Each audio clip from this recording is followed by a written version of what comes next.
안녕하세요. 참 살다 보니 이상한 일을 다 겪는데요. 이런 글을 써도 될지 모르겠지만 한번 큰 마음 먹고 글을 적어 내려가 봅니다. 최근에 한 남자와 진한 관계까지 가게 됐는데 그 사람은 대세 제 사위의 친구 녀석입니다. 어떻게 하다가 이런 만남이 시작됐는지 천천히 한번 글을 적어 내려가 볼게요. 그날은 제 딸이 자기네 회사에서 출장을 갔던 날이었죠.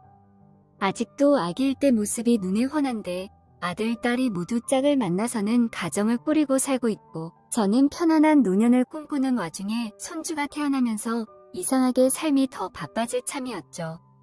딸과 사위는 매일 회사로 출근하고 저는 매일 딸네 집으로 출근했습니다.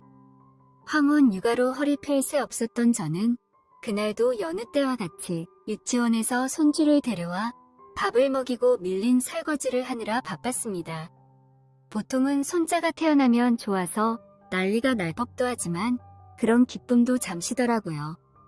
저도 아이를 한번 키워봤으니까 더 이상은 아이를 키우고 싶다는 생각도 안 들었고 이제 조금씩 지쳐갈 참이었는데 제가 키운 아이들이 낳은 아이까지 키우려고 하니까 이게 참 뭐라고 해야 할지 이상한 감정이 드네요. 아이를 키우는 게 처음이 아니라서 익숙하긴 익숙하지만 뭔가 마음속 깊은 곳에서 올라오는 엄청나게 귀찮은 감정이라고나 할까요? 그냥 손주들은 손주로서 귀엽게 보고 싶은데 제가 키워야 하는 대상이 되어버리니까 부담감도 많이 느껴지고 그렇습니다. 그렇다고 해서 육아에 대한 스트레스가 아주 크지는 않아요. 그래도 이미 경험해봤고 워낙에 귀여운 천사 같은 아이들이니까요. 그렇게 딸과 사위가 출근하고 나서 아이를 돌보다가 보면 보통 사위가 먼저 퇴근하고 집으로 돌아오거든요. 근데 이상하게 그날은 옆을 보니 한 명이 더 있었어요. 저번에 사위 따라서 낚시하러 간 적이 있는데 그때 같이 왔던 사위 친구 녀석이었습니다. 워낙에 생긴 것도 잘생겼고 넉살이 좋던 그 친구는 저에게도 장모님 장모님 하며 참 사회성이 좋고 능글맞게 굴던 친구였어요. 사위는 오자마자 저에게 식사를 하셨냐고 물었고 아이를 번쩍 안아 올리더니 잘 지냈냐고 볼에 뽀뽀를 연신하곤 합니다. 옆에 있던 사위 친구도 저에게 밝게 인사하더니 저번에 낚시터 갔을 때 뵙고 처음인 것 같다면서 오랜만에 뵈니까 더 젊어지셨다고 보자마자 칭찬을 쏟아내더군요. 저번에 한번 봤을 때부터 아주 능글맞고 어른들한테 잘하는 친구라고 생각했는데 역시나 기본적인 매너를 잘 갖추고 있는 그런 모습이 참 좋았습니다. 저는 사위와 사위 친구에게 얼른 손만 씻고 와서 앉아라고 말했고 일하고 들어오느라 피곤할 텐데 장모님의 요리 실력을 한번 보여주겠다면서 술 한 잔씩 하고들 가라고 했죠.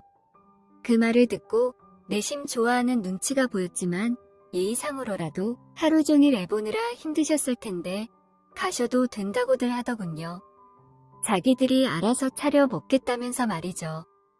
이 앞에 편의점에서 먹을 것도 전부 사왔다고 하는데 그거는 그냥 냉장고에 넣어두라고 했고 제가 해주고 싶어서 그렇다면서 남자들이 어디 뭐 제대로 잘 차려 먹겠냐고 하니까 순간적으로 주방은 웃음바다가 되었죠. 제 남편도 그런데 참 술을 많이 좋아하면서도 막상 자기가 혼자서 차려 먹을 때는 이상한 과자나 몇 개 사와서 먹고 요리도 꼭 계란 후라이에 케첩만 뿌려서 먹더라고요. 그러니까 제가 차려준다고 할 때 그냥 기다리면 얼마나 좋냐고 그때부터 맛있는 요리를 해주곤 했었거든요. 남자들은 꼭 이런다니까요. 아무튼 그렇게 얼마 안 걸리니까 이것만 차려주고 간다고 어서들 앉아서 조금만 기다리라고 했습니다. 평소에도 고맙다며 딸 몰래 용돈도 더 챙겨주고 같은 말이라도 이쁘게 하던 사위가 고마워서 술상을 차려준 거예요. 요리를 다 하고 사위와 사위 친구 앞에 근사하게 차려주니까 장모님도 조금 드시고 가라면서 오랜만에 왔는데 바로 헤어지기 아쉽다는 말을 하더라고요. 사위 친구 녀석이 싹싹하게 다가와서 말하는데 저도 젊을 때 인기가 많았을 때 이런 남자를 만났어야 하는데 그런 생각이 들더라고요. 괜히 남자다운 남자를 좋아한다고 과묵하고 조용한 남자랑 결혼을 했는데 결혼 생활이 썩 그렇게 만족스럽지 않았죠. 나이가 들수록 조금 권위적인 모습도 많이 보이고 무엇보다 표현을 많이 안 해서 답답한 게 많거든요. 보통 이런 남자들이 나이가 들어서도 자기 여자한테 싹싹하게 잘하는 경향이 있는 것 같아요. 그래서 이런 남자랑 연애를 좀 했어야 했는데 라는 생각도 들고 이런 남자랑 결혼하면 어떨까 하는 상상도 아주 짧은 시간에 한 것 같습니다. 나이가 들어도 이렇게 괜찮은 남자를 만나면 마음이 흔들리는 건 정말 어쩔 수가 없네요. 저는 자리에 앉기도 전에 이만 가보겠다면서 늙은이가 눈치도 없이 여기 끼면 안 된다면서 짐을 챙기고 있었죠. 그러자 우리 장모님이 어디가 늙었냐면서 밖에 나가면 손주 있다고 생각조차도 못할 거라면서 입에 발린 말이라도 참 기분 좋은 말을 해주더라고요. 일찍이 남편을 잃고 혼자 아들과 딸을 키웠는데 다행히 두 놈 다 속을 썩이지 않고 잘 자라서 고생은 안 하고 살았습니다.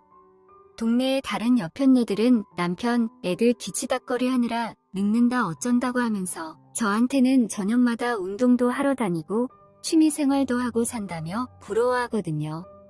그래서 그런지 제가 동년배들보다는 젊게 사는 편인 건 맞습니다. 아예 저한테 팔짱을 껴서 집에 가지 못하게 막는 사위 친구 녀석 때문에 못 이기는 척하면서 잠시 자리에 앉아서 같이 술을 마시게 됐어요. 그래도 최대한 젊은이들한테 피해를 안 주게 하기 위해서 저는 말을 줄이고 두 사람의 대화에 맞장구나 좀 쳐야겠다는 생각을 하고 있었죠. 제가 술을 그렇게 많이 좋아하는 편이 아닌데 이상하게 그날따라 한 잔 두 잔 들어가니 빠르게 속이 뜨거워지고 술이 굉장히 달달하게 느껴지더군요. 오랜만에 마시는 술이라 그런가 싶었는데 아주 기분 좋을 정도로 취기가 빨리 올랐습니다. 앉게 된 지 1시간도 안 됐을 때 이미 그렇게 되어버린 거예요. 맞은편에 앉아서 술을 마시던 사위도 고개를 숙이고 헛소리를 하기 시작하더라고요. 우리 사위는 사람도 정말 착하고 밖에 나가서 돈도 잘 벌어오고 다 좋은데 술을 정말 못 마셔요. 안 그래도 남편이 처음에 사위 봤을 때부터 비실비실하다면서 밤에 남자고실이나 제대로 할 수 있겠냐면서 그랬던 말이 생각이 나더라고요. 그래도 제 딸은 이런 마르고 키 큰 남자를 좋아한다면서 극구 결혼까지 밀어붙였던 기억이 납니다. 그렇게 사위도 정신을 점점 못 차리더니 화장실에 갔다가 방으로 들어가서 엎어져서 자버리고 딸이 집에 도착하기 전에 저도 이제 그만 집으로 가려고 했는데 옆에 있던 사위 친구놈이 제 팔을 잡았습니다. 장모님 많이 취하셨는데 여기서 자고 가라고 하더군요. 순간적으로 딸은 집에 안 오는지 무슨 일이 있어서 늦는 건지 생각하려던 찰나에 사위 친구 녀석이 저를 힘껏 끌어안치더니 저를 빤히 바라봤습니다. 그러더니 얼굴을 저에게 가까이 갖다 대면서 장모님 이렇게 보니까 엄청 예쁘시다고 나이를 가늠하기가 어렵다는 말을 아주 진지하게 하더라고요. 저는 괜히 뻘쭘해서 늙은이 놀리면 못 쓴다고 주름도 자글자글하고 다 늙은 게 뭐가 예쁘냐고 했는데 그 사람의 입에서 조금 충격적이고 설레는 말이 나오기 시작했습니다. 자기 눈에는 제가 여자로 보인다면서 이렇게 욕심나는 여자는 오랜만이라는 말을 하더라고요. 이게 갑자기 무슨 소리인가 싶었는데 저는 당황해서 얼굴만 빨개질 뿐 아무런 소리도 하지 못했습니다. 기습적으로 다가오는 남자의 고백 아닌 고백을 듣고 나니까 무언가 제 마음속에 있는 게 요동치기 시작하더라고요. 그러고 보니 남자한테 예쁘다는 소리 들은 지가 언제였던지 기억도 가물가물하고 그동안 남편도 잃고 아이들 키우느라 제가 여자임을 잊고 살았던 것 같은데 사위 친구의 한마디에 가슴이 콩닥거리기 시작했습니다. 저도 어느 여자와 다를 거 없이 나이가 들어도 천진난만하고 사랑받고 싶어하는 여자였나 봐요. 설비서님은 목소리가 참 곱고 예쁘셔서 아무래도 나이가 저보다는 한참 어릴 것 같은데 남자들이 많이 꼬일 때 아무쪼록 관리를 잘해서 많은 사랑을 나누고 살았으면 좋겠네요. 어느 순간부터는 그런 설렘도 다 있고 저처럼 살게 될지도 모르니까요. 그렇게 저에게 예쁘다는 말을 연신 늘어놓던 그 녀석이 이제는 저의 허벅지를 슬금슬금 더듬기 시작하더라고요. 이러면 안 된다는 걸 알고 있지만 막상 이런 상황이 되니까 저도 갈등되기 시작했습니다. 이렇게 쉽게 흥분하면 쉬운 여자가 되는 것 같아서 최대한 참으려고 했지만 그동안 저도 너무 오래 안 하고 살았던 탓일까요? 소리치기엔 제 몸도 꿈틀거리면서 반응하고 있었고 그러더니 이젠 노골적으로 가장 민감한 부분을 건들기 시작하더라고요.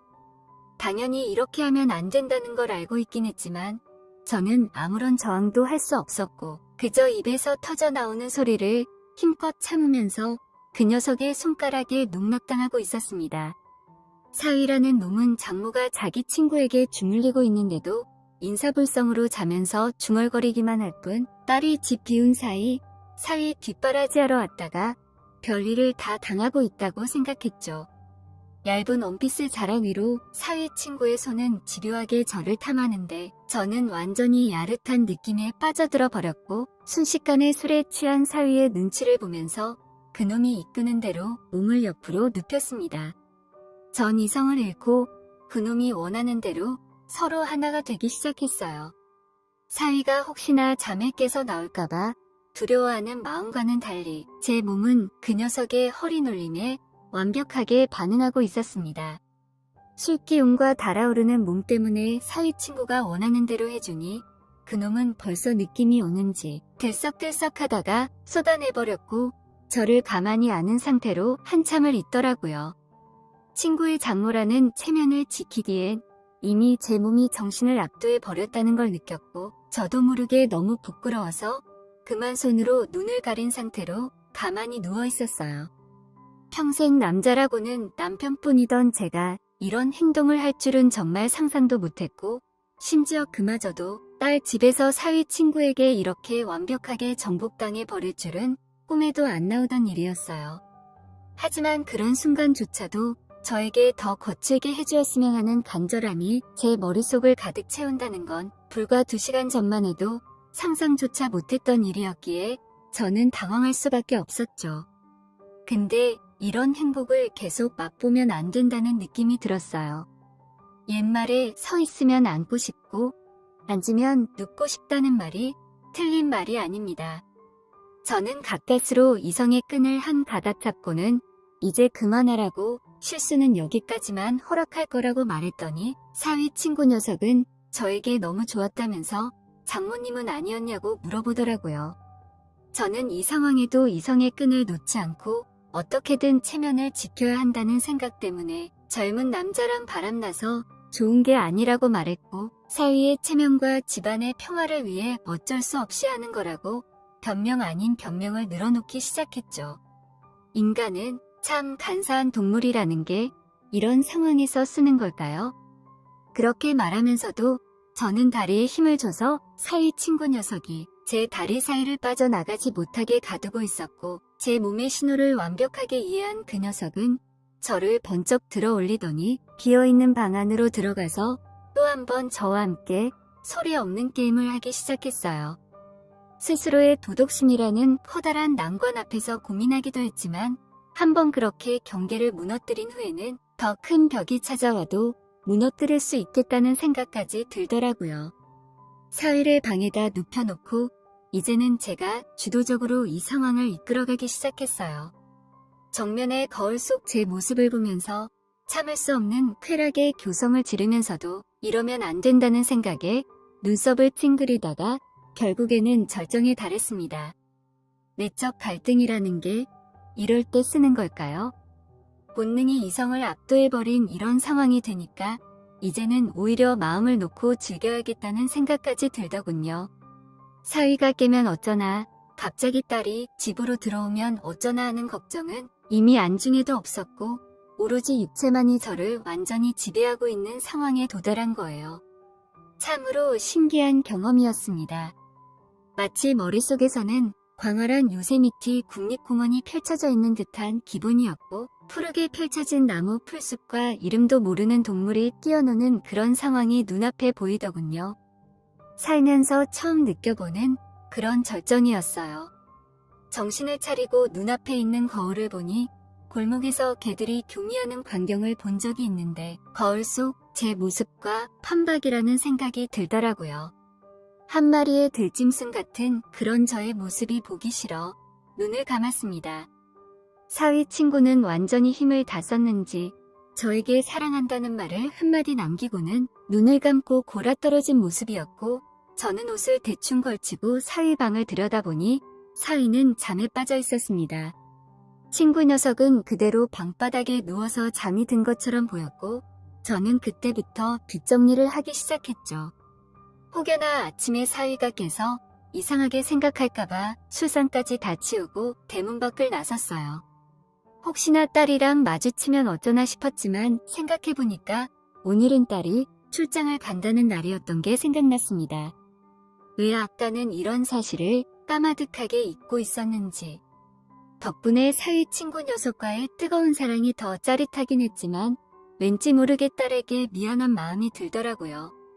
딸이 사는 집에서 제가 몹쓸 짓을 한 것만 같은 그런 기분이라고나 할까요?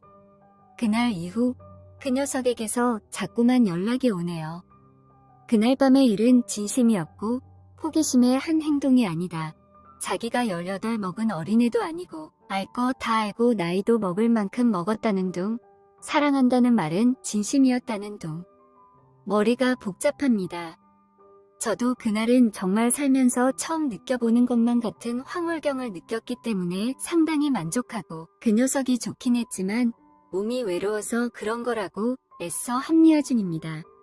이 나이를 먹고도 저는 정말 대책 없는 여자인가 봐요. 저 좋다는 그 녀석과 만나보고 싶으니까요. 머릿속이 복잡해서 오랜만에 혼자 집에 앉아서 술을 홀짝거리면서 마셨네요. 만약에 그 사람이 저에게 만나자는 식으로 다가오면 저는 한 번쯤 못 이긴 척하고 만나야 하는 걸까요? 아니면 그래도 지킬 건 지켜야 하니까 거부해야 하는 걸까요? 여러 방면으로 생각해봐도 명쾌한 답을 내릴 수가 없네요. 솔직히 저도 많이 갈등하고 있는 상황입니다.